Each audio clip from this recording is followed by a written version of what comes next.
Bom dia, pessoal. Então nós estamos aqui para gravar o quarto vídeo, a continuação da aula de terminologia de soldagem. Hoje nós vamos falar sobre as normas, o que rege estrutura, o que rege tubulação, suas aplicações e seu campo, suas limitações.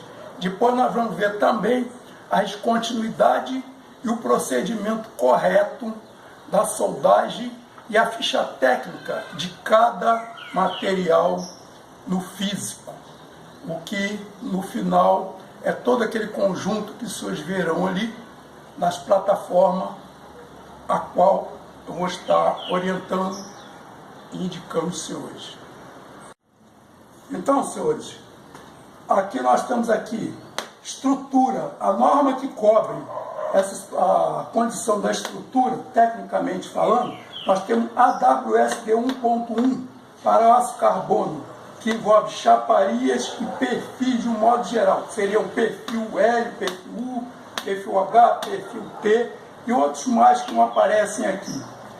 Para esse material nós temos a solda em ângulo, que seria as posições 1F, 2F, 3F e 4F para soldagem em ângulo. Se caso houver chanfro, que a gente chama também de groove, nós teremos posição 1G, 2G, 3G e 4G. Tudo isso em chapas chanfradas. Então aqui a gente tem 1G, 1F, seria a posição plana. 2G, 2F, seria a posição horizontal. 3G, 3F, seria a posição vertical. 4G, 4F, que seria a posição sobre cabeça, que também é conhecida por sobre testa. Toda essa condição aqui, a gente pode ver dentro desse amaranhado aqui, dentro dessa fabricação estrutural, inclusive envolvendo casco, parte do casco, que estaria também credenciado dentro da AWSD 1.1 para aço carbono. Aço carbono. Depois nós vamos verificar essas posições aqui em loco, detalhadamente, para que as pessoas possam ficar sabendo o que significa plano horizontal, vertical e sobre cabeça. Não esquecendo que chaparia e perfis, a norma AWSD 1.1 para aço carbono. A parte de tubulação, nós temos aqui o ASME, o ANSI e o API 1104 para oleoduto e gasoduto. No caso de outros tipos de material fluido, nós temos ANSI P31.1, ponto 3, ponto 4 e ponto 8, que diversifica a condição e o tipo de fluido, que na verdade trata-se de todo material de tubulação.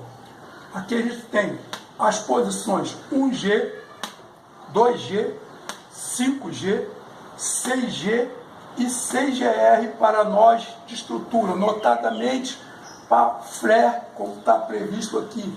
Esse flare a gente enquadra ele no 6GR, onde o soldador teria que estar qualificado em todas as posições aqui, segundo o ASME ANSI B31.3, 1, 3, 4 e 8, o API 1104, né? Que tudo cuida de tipo de tubulação.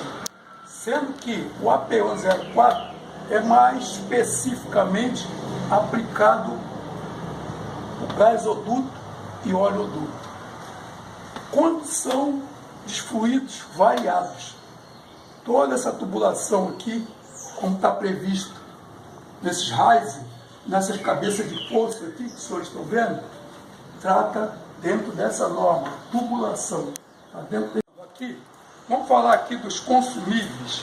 Aqui a gente tem o consumíveis, que é o responsável pela ligação, da soldagem, propriamente dita, desses materiais, né, do aço carbono. Todo material hoje nós estamos falando é aço carbono. Então eu separei uma ficha técnica para cada um. No caso, esse eletrodo aqui revestido, ele é um 6013. Ele é rutílico, ele é dobrável e não precisa de tratamento em estufa. ele apenas pode ficar no ambiente 10 graus acima do ambiente externo. Pode ficar armazenado em prateleira para evitar o contato direto com o solo. Mas ele não precisa de um tratamento específico. Ele solda em condições severas, solda em gasoduto, oleoduto, solda em posições ascendente, descendente, solda com corrente alternada e corrente contínua. É um eletrodo que tem um grau muito severo, uma dificuldade muito grande para o soldador pegar essa habilidade. Então é necessário um treinamento muito específico. E ele é usado também muito em serralheria, chapa fina. Todo serralheiro utiliza esse material. Mas para a gente a aplicação dele em obras pesadas, é necessário, principalmente em gasoduto, oleoduto, uma habilidade, uma formação específica. Aqui nós temos outro eletrodo da categoria, sendo esse aqui 6010, também dobrável. O revestimento desse aqui é celulose, trabalha com corrente contínua no polo positivo, também dobrável.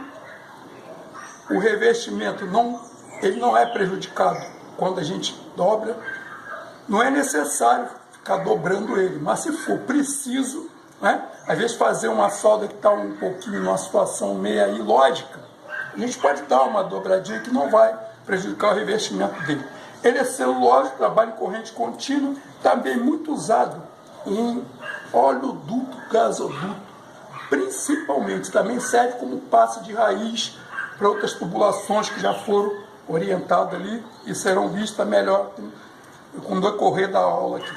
Então, esse eletrodo aqui, a gente chama ele de a solução dos problemas, porque ele solda no tempo, solda com ferrugem, solda às vezes até em condições severas.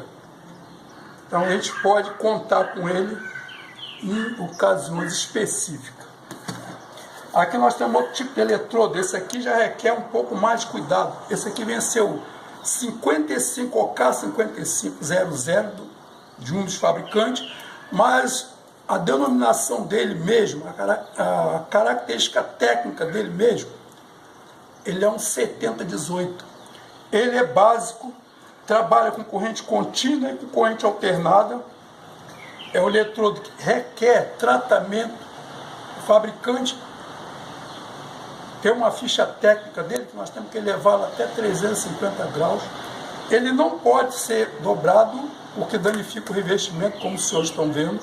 Ele tem que trabalhar, ele tem que ter todo o cuidado, desde que nós fazemos o tratamento dele, ele tem que ser colocado em estufa de armazenagem de 150 a 180 graus, depois colocado num cochicho, seria uma estufa portátil, onde o soldador pode carregá-la com os eletrodos ali, para que ele não venha entrar em contato, perder sua temperatura, porque ele é higroscópico, ele absorve umidade com muita facilidade.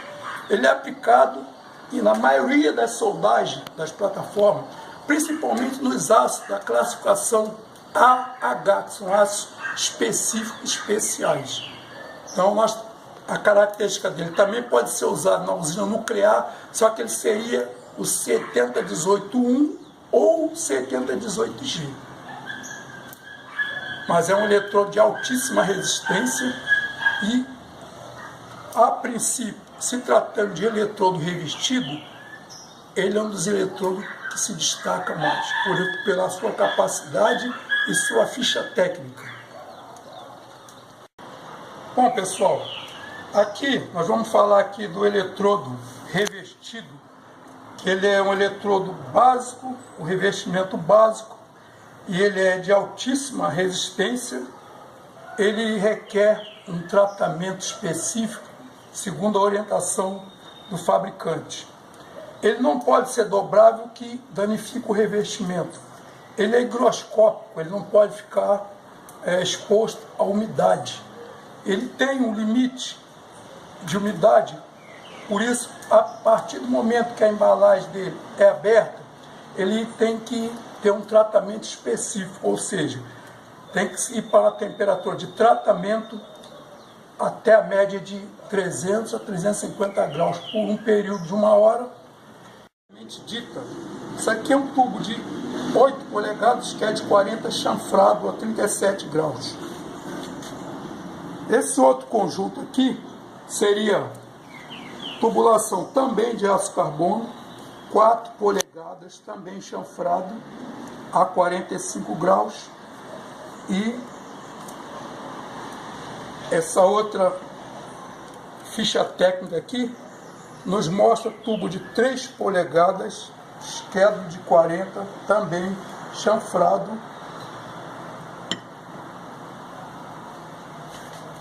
aço carbono. Aqui, tubo de 2 polegadas, chanfrado a 37 graus e meio, aço carbono, seria a ficha técnica dele, 2 polegadas, esquerdo de 40. Também aço carbono. Lembrando que toda essa técnica aqui explicada está dentro daqueles parâmetros do ASME-ANSI, que é a norma ASME e a ANSI D31.3.4.8, que trata da linha de tubulação, né, para os mais variados fluidos. Aqui a gente já entra na parte de chaparia, na condição da AWS. Então eu vou mostrar para os senhores aqui algumas condições de descontinuidade que ocorrem na raiz. Nós temos uma ficha técnica aqui, onde a descontinuidade aqui, a gente pode ver, aqui tem falta de fusão, falta de penetração, concavidade e mordedura. Tudo isso ocorreu nessa chapa aqui, na ocasião da soldagem. Nesse outro corpo de prova aqui, nós temos uma ficha técnica também, numa posição plana. Também todo esse material é aço carbono. Nós temos aqui descontinuidade de face, que é uma chapa de meia, junta de topo. Aí nós temos aqui deposição insuficiente, tem uma abertura de arco nas laterais, na margem da solda, inclusive no metal de base. Temos respingos e temos deposição insuficiente. Tudo isso são descontinuidades comprometedoras da soldagem. Nesse outro conjunto aqui nós temos uma solda em ângulo, onde foi cometido a seguinte falha: irregularidade na sobreposição do espaço, uma junta em ângulo. Então nós apresentado mordedura, respingo, e a solda ficou assimétrica. Tudo isso os senhores poderão ver nas apostilas também com mais detalhe, mas eu estou explanando aqui no físico o que ocorre e as consequências depois do que tem que ser reparado. O próximo conjunto seria aqui também uma solda descontinuidade de face, soldagem na posição 1G, e a descontinuidade aqui são porosidade, respingo, mordedura, deposição insuficiente e abertura de arco. Também ocorreu nessa chapa aqui, nesse corpo de prova, propriamente dito. Sendo que esse, pessoal, já daqui para a chapa, a gente já entrou na norma AWS. Nós acabamos de ver a tubulação no ASME-ANSI, e aqui nós voltamos para a AWS, como foi visto anteriormente. Nesse próximo corpo de prova que nós vamos verificar, nós temos aqui raiz, também soldado 1G, aqui a descontinuidade de raiz, que apresentou concavidade, falta de fusão, falta de penetração, mordedura, e tudo isso aqui são descontinuidades comprometedoras que terão que ser removidas. No próximo conjunto, a gente vê aqui, pela sua ficha técnica, a posição 1F, filetes sobrepostos, também irregulares, cujas irregularidades aqui, a gente vê aqui, assimetria, não ficaram assimétricos em relação ao triângulo. Quando a gente mede com o calibre de solda, a solda ficou assimétrica. Também o cordão não ficou sobreposto adequadamente. Nós tivemos também mordedura e falta de contorno, que é muito importante que esse ponto básico pode originar uma trinca e comprometer todo o cordão por uma trinca interlamelar. Apresentando aqui os senhores o próximo conjunto, nós temos aqui um passo também 1G, chapa também de aço carbono, raiz na posição 1G, onde a gente detecta aqui também falta de fusão, falta de penetração